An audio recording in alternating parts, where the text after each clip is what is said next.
Welcome back, everyone. I'd like to take this opportunity to thank all of you who have supported the parish and the community during these challenging times, taking the time to watch, listen, and deepen our faith together. We return to part 2 of our dialogue sessions on Mary, the Blessed Mother, as we continue to look at the significance of Mary and the part she plays in our Catholic tradition. Bringing it to you then, Veronica, do you think that as Christians, we need to be a little bit more explicit or just to recontextualize Mary from that perspective, that, she can liberate, that she does empower, that she brings a whole realm of things for us to learn from, and to be not only just empower the women of our generation, but for all Christians. Do you think that we need to but maybe emphasize the virtues or the values of Mary in its current context? Just listening to the guys talking and this idea that Mary's prominence is somehow related to the role of women in society, the prominence of the way in which people view her is related to the way we see women in society.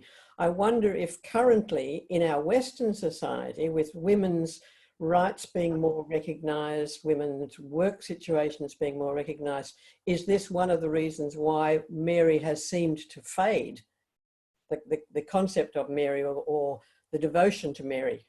So that's one thought that crossed my mind, Jerry Spillane, in relation to what you were saying.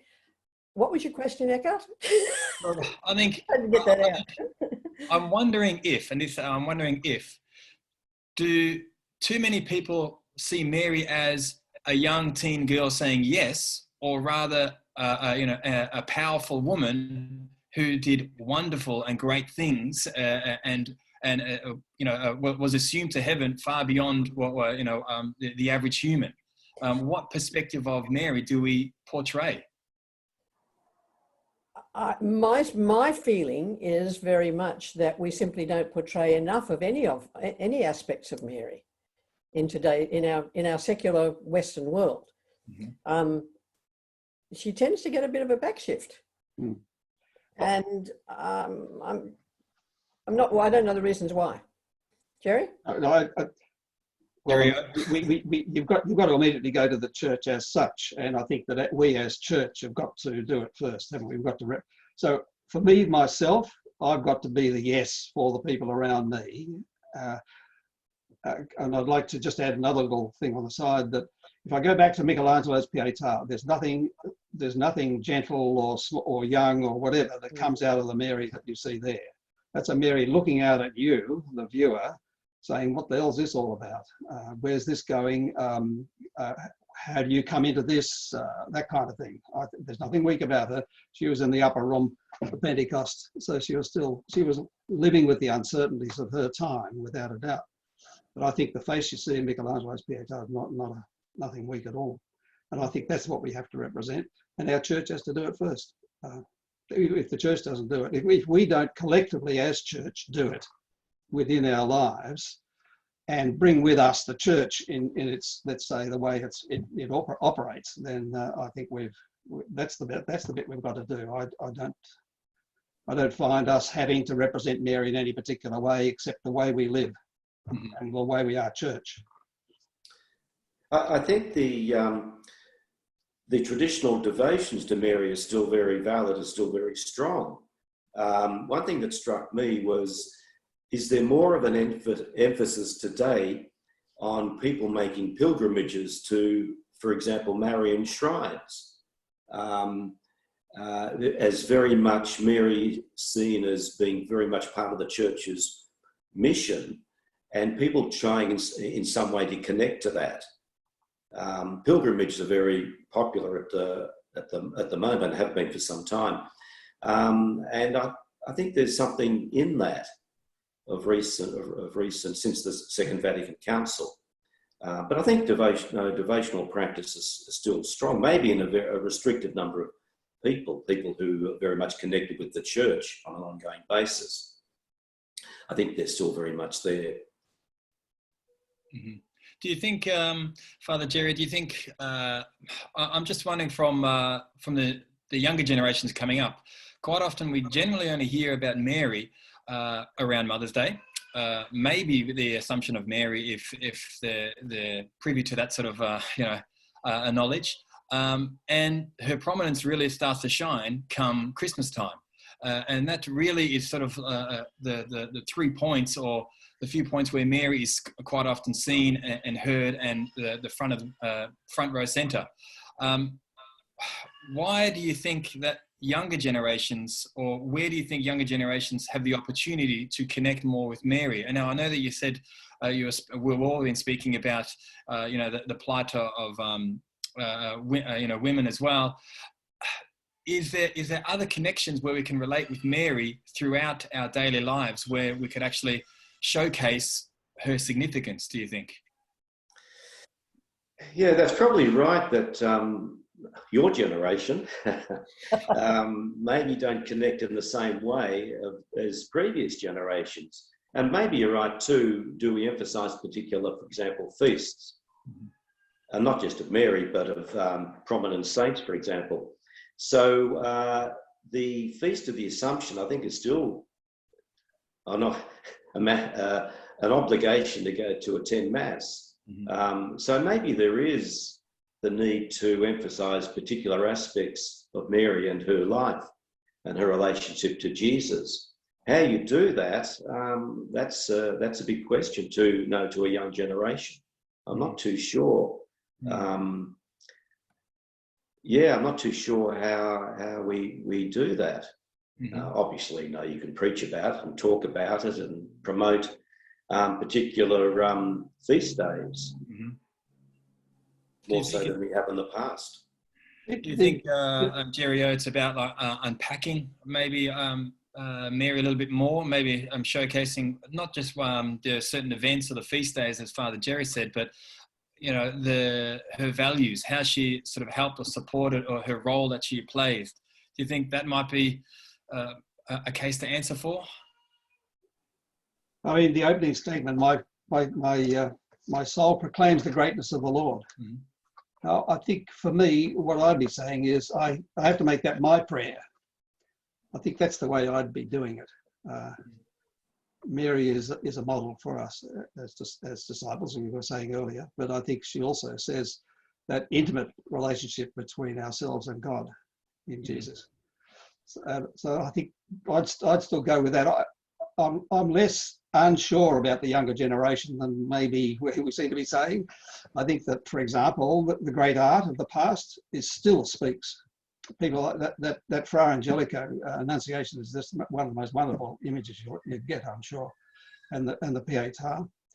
I think those images still bring people, still draw people, and younger people as well. So I would be simply presenting those. I would use every opportunity to present those images. I think you're right there, Jerry. Art is a great way to bring in people, because it's very non-threatening, and everyone has something to offer or to talk about it and discuss it as well. I think it's a great point. I think that motherhood, I think that's what I'd focus on very strongly. Mary's place as a mother, and emphasising motherhood today, and the virtues that we relate to that. And the importance of that, giving birth, nurturing children, acknowledging the role that mothers play within community. Women of faith, women of hope, women of love. And Mary is very much to the forefront in all that. Veronica, I'm going to throw it to you again. Father Jerry spoke before about the Assumption of Mary, one of the few remaining holy days of obligation. It's a point in time where Mary is recognized for everything that she's done, and she assumes into heaven. Now, what does that actually entail for those people who may not know what the Assumption is? You did such a wonderful job with the Immaculate Conception. Would you like to share with us what the Assumption is, and how is it different from maybe the Ascension of Jesus? The Assumption, for me, my understanding is that Mary did not die. Yes, She is human, the vessel of the process of bringing Christ into the world. But she is totally human. Therefore, we would expect a human being to die. That's the way of humanity. But in this instance, the church tells us that she did not die, that she was assumed, body and soul, completely as she had been on earth, to heaven to stand with her Son. Where do you go to from that? To accept that and to think about it and talk about it is a huge mystery, because it's outside of our humanity. And it's outside of our thinking and our time and space concepts. Now, how do you grasp that? And you accept it, but to grasp it, the implications of that are certainly beyond me anyway. Mm-hmm. And Father Jerry, could you maybe unpack or explain a little bit further the link between maybe the Immaculate Conception and the Assumption in terms of, quite often we see or hear about Mary being assumed into heaven, body and soul, but to be free from decay, in the same way that, her Immaculate Conception is, born without sin. Can you sort of open that a little bit more and maybe share the connection? It's always been an accepted teaching of the church, and that's, you accept that, and I accept that. And I think what Veronica is right. How can you go beyond a Mary assumed body and soul into heaven? And then her Immaculate Conception, she was graced in a particular way that no one else was. Mm-hmm. How do you depth that? I'm not. Yeah. Maybe there've been books written on it, but I'm not familiar with a deeper understanding of that. She has a special place in the life of the church as Mother of God and Mother of Jesus. Mm-hmm. How to unpack all that? Yeah. I don't go on. Had Adam and Eve lived in the garden the way they were called to do so originally, would they have died? In other words, is Mary the exemplar of the perfect human in being born full of grace, sinless, and being assumed to heaven? So there's no trace of the effect of original sin. You can accept that, but Mary was human, and she suffered. She was exiled with Joseph. She no doubt had her problems at home. I mean, Eckhart, you quoted St. Augustine, Mary ruled our ruler. Well, maybe she wore the pants at home in a relationship with Jesus. She told the servants to do whatever Jesus tells you, turning the water into wine.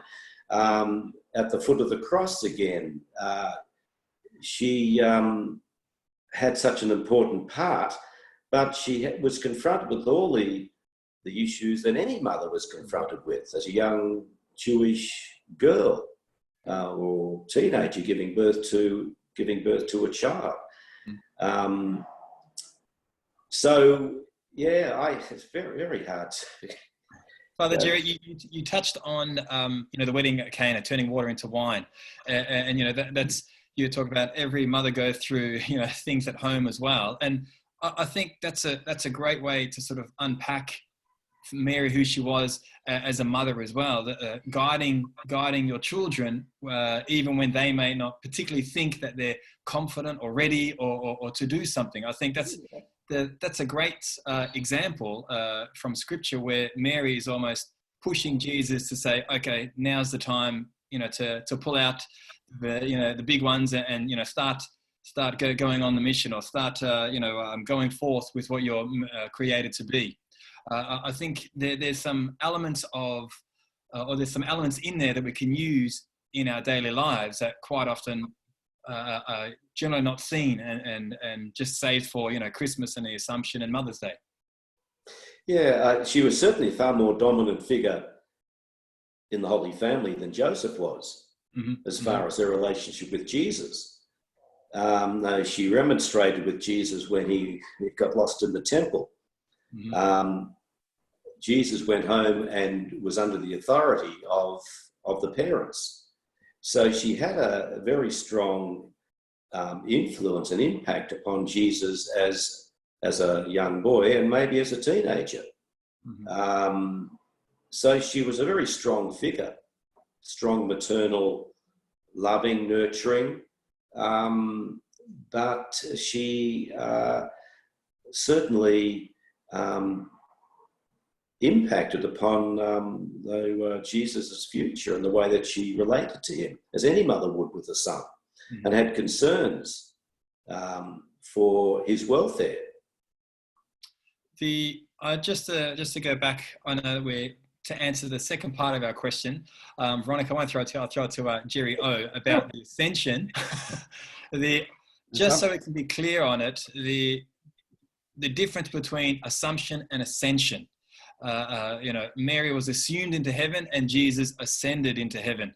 Jerry O, are you able to unpack that a little bit further? Or, I think I could only rationalise. I know what it says to me is, in the one case, she was assumed, meaning there were other agents, whereas I think that there was an inherent capability in ascension, something like that. It's something like that difference. So, as you say, it's a grace. It's a special grace of some kind. Okay, I don't know that it's mystery. I'm quite happy to leave it as mystery and accept what it's attempting to say to me anyway. That it's so as of nature, ascension, as of gift, assumption, something like that. Veronica, did you want to add anything to that? No, I agree with that. I think for most of us to be able to say assumption means that somebody else was involved in taking that Mary, person, body and soul. She didn't do it on her own. She was assumed by another power, by God. Whereas Jesus himself, of his own volition, of his own nature, of being God, was able to ascend by himself without any further help along the way. Thank you, Veronica. So, Jerry, I'll go back to you. If we were to sum it up and say, well, what are some of the things, given that we're what we've been speaking about today, how we've seen a young Jewish girl say yes to a prominent mother figure who's remonstrating, who's guiding Jesus to supporting the plight of women. What are some of the virtues and values, or what are some things that we can really take from Mary in today's context that we can move forward with? And not necessarily just in COVID times either, but maybe post-COVID. I'm not sure that I can answer it directly. What I would like to mention is that there was some wonderful, Jerry Spillane talked about the devotion that was marked the sort of the 19th century and then the early 20th. And in fact, I've been a part of, I was in the Legion of Mary when I was relatively young, younger than you are now, actually probably around the early 20s. And that was a formative time. Now, that was under the banner of Mary. That's Philip Duff in early 1920s who formed this group. And we worked for the parish priest. We did a lot of door-to-door visitation. And that was all under the banner of Mary. I think in the sense that she brings you to Jesus, I think that's quite good. So it's not explicit. It's not, you didn't talk the Mary language all the time. What you did was you went out and you dealt with people under the banner of Mary. Now, I've been a part of the Teams of Our Lady too for a long time, for 30, 40 years or something. It's the same thing under the banner. Now, the difference there is, and in both cases, of course, Magnificat was a part of the prayer life that you adopted. But I think that you could still follow that lead, I think, in working today. I talked about the images. I think you can use images. I think, in other words, tell people that her name and what she stands for is relevant, and this is another person's interpretation. I think that's still worthwhile doing. But I would be doing something like attempting to revitalise the people who were the Legion of Mary and are Teams of Our Lady. I think that's the direction I'd travel. Now, I'm really in a comfortable box there, because what I'm saying is that I know from experience that works. It won't work for everyone, but I'm sure that's still a contribution. And I would be giving that a little bit, I don't know, turning up the volume, turning the spotlight on, that kind of thing, encouraging. Using, if I go back to my Legion of Mary days, the parish priest got us to do his pastoral work. We were pastoral extensions of what he did. Now that's very empowering. It was just wonderful time. Can I, Jerry, and everyone else, can I share a quote from Thomas Aquinas that maybe supports what you're saying there, Jerry? And it really just says, as sailors are guided by a star to the port, so Christians are guided to heaven by Mary. And I think sometimes maybe as Christians, we don't often really highlight that, you know, through Mary, we can become closer to God. We can become closer to Jesus. You mentioned there, Jerry, in all your experiences that was the case. Veronica, how do you see that in terms of, you know, as Christians, we're guided by Mary? Does that sit something that you can think about or well with you? Or very comfortably, yes. Mm-hmm. That phrase, that expression brings to mind the value of Mary's constancy. That as the first disciple, Mary never wavered in all that she did and all that she experienced. She never wavered. She didn't. It wasn't that she didn't question, but she stuck with what was the essence of her life. And I think that's what we can posit with Mary in the current world, is that when you have values in your life, as she did, when you have a star at the end that you're looking towards, as she did, that you maintain that constancy through everything, in everything. And that for me is what the essence of Mary is that she said yes. And she said it very willingly and gratefully, and without any self-consciousness, she said yes. But she lived that yes constantly, day by day, moment by moment, right throughout the 33 years of Jesus' life, and right throughout her own life. And I think that's the essence that we really should we should be encouraging people to see that essence of Mary. Mm-hmm. Mm-hmm. Father Jerry? Well, listening to Veronica, that's quite so. And I think the word that comes to me is fidelity. Mary was a faithful servant of God's plan. I had a little bit of trouble, Eckhart, with one of your quotes from de Montfort. And I think that's where we get very confused with couple of the quotes that you made there is for us to dwell upon. And de Montfort, this is during the Reformation, so it's a difficult period of the life of the church, but he said, one must go through Mary to reach Jesus. She has the power over God's own self. Well, that's just a distortion.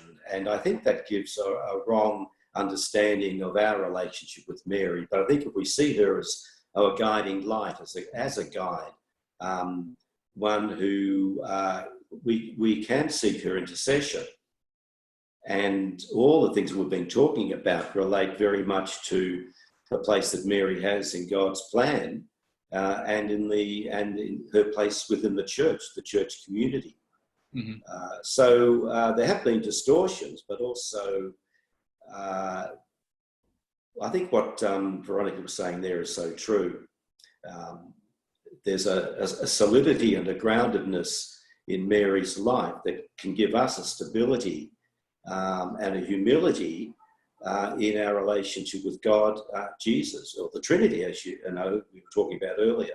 So they're all very powerful concepts, those basic virtues of life that perhaps need to be emphasized more today than ever, because I think we've lost sight of the values of the virtues of life.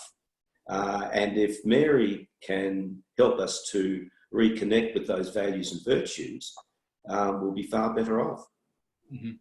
I think there was what's the relationship with the moon and the sun again? I think that Christ as the light, reflects off the moon, and we think that the moon is actually giving its own light, but in actual fact, it's not. It's the sun reflecting off the moon, and I think there's that relationship, a similar relationship with Mary and Jesus. And you're right there, Father Jerry. Sometimes we can get quite confused in thinking that Mary is this special one, but in actual fact, it's just being shined from Jesus. So thanks for sort of clearing that. Jerry, you had... what I wanted to say was that the first part of the Magnificat, Mary's talking about herself, great things and all that. I think we have to make it our own prayer individually. I think we can pray the same prayer. So we can... She gives me the confidence to be able to pray that, or some kind of an ambit inside for my life, if you wish.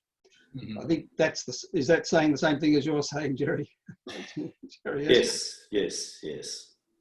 I think the Magnificat really can sum up Mary's place within the life of the church community, community of faith. I think you're right. I think it's a great piece where perhaps doesn't get the recognition that it deserves, at least not from the younger generations or in schools, I think as well. So maybe that might be a place where we can sort of bring that forth a little bit stronger. Father Jerry, to end on, just to ask, now Mary, you could say, would be involved in Jesus' first coming for redemption. Would it be fair to say that in the second coming, Mary would also be involved in some shape or form? You're throwing out some real blinders there, Eckhart. Well, she's part of the community of saints. Mary's there, as we understand heaven, life after death, that I can imagine as any mother would welcome sons and daughters who have died and who come to share the fullness of eternal life with the Lord. How do you go beyond space and time again? But that's I think that's a belief that we certainly have, that we'll be one with at some stage upon death, beyond death, we will be one with in the love of God. Fully in the love of God, and Mary's very much a part of that. So there's no reason why she can't extend her arms as a sign of welcome when it all takes place, but it has taken place for those who have died. Thanks, Father Jerry. There's a question I've always just considered, and it's just an interesting one. But Veronica, Jerry, is there anything you wish to add before we finish off today? Wonderful. Thank you. Lovely. Well, good to join Mary. Thanks, everyone. Thanks for coming along. Thanks, Father Jerry. Thanks, Veronica. Thanks, Jerry. We appreciate your time and effort. And I'm always interested in talking about Mary. And I think the more we speak about Mary, the more we can unpack her nature, her fantastic things that she did for both God and Jesus, and her stewardship towards her faith as well. So thank you, everyone. And we appreciate your time and effort. Till next time. Okay. Thank you. Bye. Good, Eckhart. Well done.